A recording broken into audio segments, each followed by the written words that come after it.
ஆண்டவராகிய இயேசு கிறிஸ்துவின் நாமத்தில் காலை வாழ்த்துக்கள். இன்றைய மன்னா, சமாதான கட்டினால் ஆவியின் ஒருமையை காத்து கொள்வதற்கு ஜாக்கிரதையாய் இருங்கள்.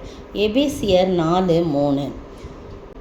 அப்போஸ்தலனாகிய பவுல் புத்தி சொல்கிறார் பாருங்க. சமாதான கட்டினால் ஆவியின் ஒருமையை காத்து கொள்கிறதுக்கு ஜாக்கிரதையாக இருங்கள்.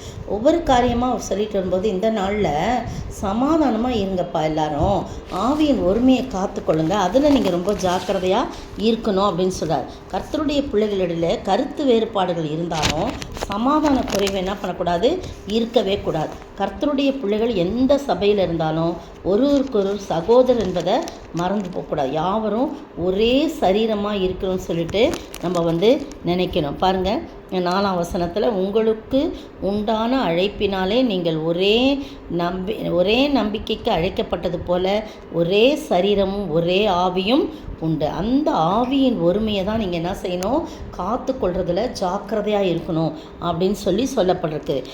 2ஆம் வசனத்தில் 1ஆம் வசனம் 2ஆம் வசனம்லாம் பார்த்தீங்கன்னா, அந்த இடத்துல புத்தி சொல்வது என்னவெனில் அப்படின்னு சொல்லப்படுது. கர்த்த நிமித்தம் கட்டுண்டவனாகிய நான் உங்களுக்கு சொல்லுகிற புத்தி என்னவெனின்னு சொல்லிட்டு எபேசு சபையாருக்கு அப்போஸ்தலனாகிய பவுல் எழுதுறத பார்க்குறோம். நீங்கள் அழைக்கப்பட்ட அழைப்புக்கு பாத்திரவான்களாய் நடந்து, முதலாவது மிகுந்த மனத்தாழ்மையும் சாந்தமும் நீடிய பொறுமையும் உடையவர்களாய் அன்பினால் ஒருவரையொருவர் தாங்கி. இந்த சமாதானம் இருக்கணும்னா அன்பு அங்கே இருக்கணும். அன்பு இருக்கணும்னா பொறுமை இருக்கணும், அந்த மனத்தாழ்மை இருக்கணும். அதான் வருஷப்படி போட்டிருக்க. மனத்தாழ்மை இருக்கணும், பொறுமையோடு இருக்கணும், அன்பினாலே ஒருவரையொருவர் தாங்கணும். ஒருத்தர் கொன்னுனா உடனே ஓடணும். அந்த அன்பு, தெய்வீக அன்பு இருந்தால் மட்டும்தான். இல்லைனா எனக்கு என்ன வந்துச்சு, அவங்களுக்கு ஏதாவது போட்டோம் அப்படின்னு நம்ம இருந்தோன்னு சொன்னால் ஒரு நாளும் நம்ம ஆண்டவருடைய வார்த்தைகளுக்கு கீழ்ப்படுகிறவர்களாக இருக்கவே முடியாது. மனத்தாழ்மையும் சாந்தமும் நீடிய பொறுமையும் அன்பினால் ஒருவரையொரு தாங்குவதும் நம்மிடத்துல ரொம்ப குறைவாக காணப்படுது.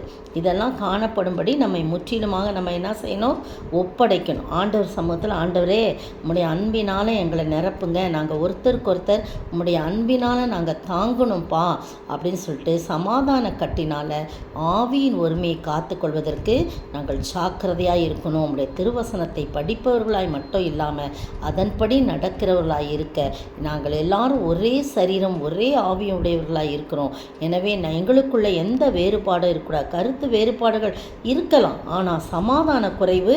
அதனால் நம்மளுடைய சமாதானத்தை நம்ம என்ன பண்ணக்கூடாது, கெடுத்து கொள்ளக்கூடாது. ஒரு காரியத்தை கூட நான் படித்தேன் பாருங்கள். சமாதானத்தையே விரும்பும் ஒரு நாடு நாட்டுக்கு விரோதமாக மற்றொரு நாடு அந்த நாட்டின் மீது போர் தொடுத்து அவங்கள அந்த நாட்டை அக்கினிக்கு இரையாக்க வேணும்னு படையெடுத்து வந்துச்சான். அப்போது அனைவரும் என்ன எல்லாரையும் வெட்டி போட்டுறணும் அப்படின்னு சொல்லிட்டு கோபமாக அந்த நாட்டு படைத்தளபதி உறுதியாக ஒரு உத்தரவு போட்டிருக்கான். அந்த செய்தி இந்த நாட்டுக்கு அமைதியை விரும்பும், சமாதானத்தை விரும்பும் இந்த நாட்டுக்கு தெரிஞ்ச உடனே கூட அதுங்க என்ன பண்ணாங்க, அந்த சிப்பாய்கள் வந்தபோது அந்த ஊர் மக்கள் அவர்களை அன்போடு வரவேற்கிறாங்களாம். பச்சிளம் குழந்தைகள்லாம் மலர்களெல்லாம் கைகளில் ஏந்தி மகிழ்ச்சியோடு அவங்கள என்ன பண்ணுறாங்க, மகிழ்ச்சியான சிரித்த முகத்தோடு அவங்கள வரவேற்கிறாங்களாம். பெண்கள்லாம் வீடுகள்லேயும் மாடிகள்லேயும் நின்று பாசத்தோடு கைகளை அசைச்சாங்களாம். ஆண்களும் சிரித்த முகத்தோடு தங்கள் வேலைகளில் ஈடுபட்டு அவங்கள பார்வையாலேயே அன்போடு அழைக்கிற மாதிரி இருந்துச்சான். இப்போ அழிக்க வந்த போர் வீரர்கள் அதையெல்லாம் மறந்துட்டு குழந்தைகளை தூக்கி ரொம்ப சந்தோஷத்தோடு முத்தமிட ஆரம்பிக்கிறாங்களாம். அந்த அன்புள்ள பட்டணத்திற்கு நம்ம மீது தாக்குதல் நடத்த அவங்களுக்கு மனசு வரல. ஒருபோதும் அவங்க மனம் இடம் கொடுக்கல. கொண்டு வந்த போராயுதத்தெல்லாம் சிப்பாய்கள் தூக்கி எறிந்துவிட்டு அவங்க சமாதானத்தோடு அவங்க திரும்பி போயிட்டாங்க அப்படின்னு ஒரு இதில் வாசித்தேன். இது உண்மை சம்பவம்னு சொல்லி. அப்போ இயேசு உலகத்தில் சமாதானத்தை தான் அவர் விரும்புகிறார். அதே தான் பவுல் அப்போஸ்தலன் சொல்கிறாரு. நீங்கள் அன்புனால் ஒருவரையொருவர் தாங்கி சமாதான கட்டினாலே ஆவியின் ஒருமையை காத்து கொள்வதற்கு ஜாக்கிரதையாக. நீங்களும் நானும் மற்றவங்க நம்மளோட எரிச்சலும் கோவமாக அப்படியே வந்தாலும் நம்ம அமைதலாக அதான் போட்டிருக்குதுல, அது ரொம்ப கஷ்டமான காரியம்தான். ஆனால் இயேசு வாழ்ந்து காட்டினார். அப்போஸ்தலனாகிய பவுல் நம்மளை போல் ஒரு பாடுன மனுஷன், அவர் வாழ்ந்து காட்டினார், அவர் புத்தி சொல்கிறார். அப்போ நம்ம அமைதலாக பொறுமையாக இருந்து நமக்கு விரோதமாக எழும்புகின்றவர்களோடு நாம் ஒரு சமாதான செய்கிற அளவுக்கு நாம் அமைதலோடு இருப்போம் என்று சொன்னால், அந்த ஆவியின் ஒருமை, பரிசுத்த ஆவியானவர் நமக்குள்ளே இருந்தால் மட்டும்தான் அந்த சமாதான கட்டினால் ஆவியின் ஒருமையை காத்து கொள்ள முடியும். அதில் நம்ம ஜாக்கிரதையாக இருக்கணும்னு சொல்லப்படுது. அப்படிப்பட்ட ஆவியின் ஒருமையை காத்துக்கொள்வதற்கு ஜாக்கிரதையாக இருக்க சமாதான கட்டினால் ஒருவரையை நிரம்ப ஆண்டவர் தாமே ஆசீர்வதிப்பாராக. ஆமென். சமாதான காரண நீங்க தானே, சர்வ வல்லவரும் நீங்க தானே, சமாதான காரண நீங்க தானே, சர்வ வல்லவரும் நீங்க தானே. இயேசு நீங்க இருக்கையில் நாங்கள் சோர்ந்து போவதில்லை, இயேசு நீங்கள் இருக்கையில் நாங்கள் சோர்ந்து போவதில்லை. நீங்கள் எல்லாமே பார்த்து கொள்வீங்க, நீங்கள் எல்லாமே பார்த்து கொள்வீங்க.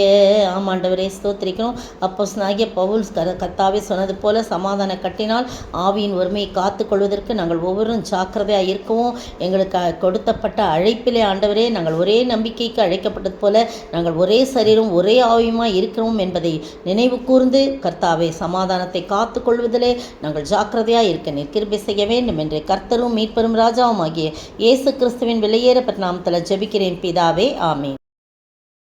நேற்றைய பதில், ஒன்றையும் வாதினாலாவது வீண் பெருமையினாலாவது செய்யாமல் மனத்தாழ்மையினாலே ஒருவரையொருவர் தங்களிலும் மேன்மையானவர்களாக எண்ண கடவீர்கள் என்று சொல்லப்பட்டுள்ளது. பிலிப்பியர் 2:3.